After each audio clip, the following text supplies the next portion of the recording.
Hi friends, అందరికీ నమస్కారం.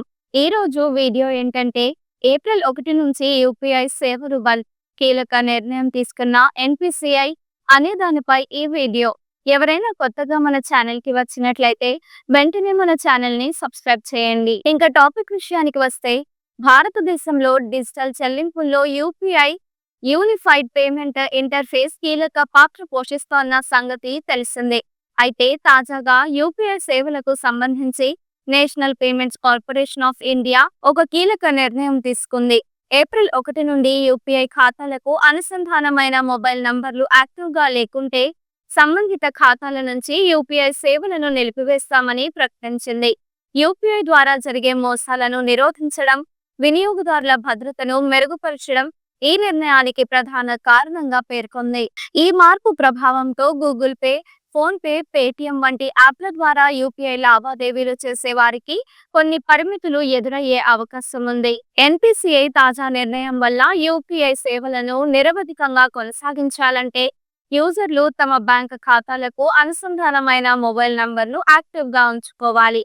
Mobile నంబర్కు రీఛార్జ్ చేయకపోవడం లేదా దీర్ఘకాలంగా వాడకపోవడం వల్ల బ్యాంకింగ్ వ్యవస్థల్లో సాంకేతిక లోపాలు తలెత్తే ప్రమాదం ఉందని నిపుణులు హెచ్చరిస్తున్నారు.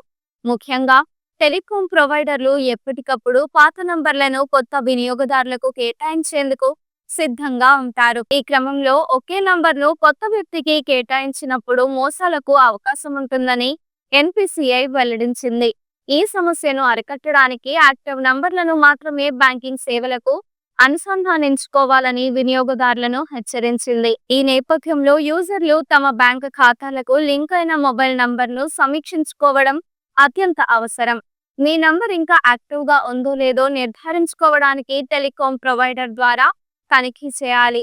ఒకవేళ ఆ నంబర్ ఇన్యాక్టివ్గా ఉంటే వెంటనే తిరిగి యాక్టివేట్ చేయడం లేదా కొత్త నంబర్ను బ్యాంక్లో అప్డేట్ చేయడం అవసరం.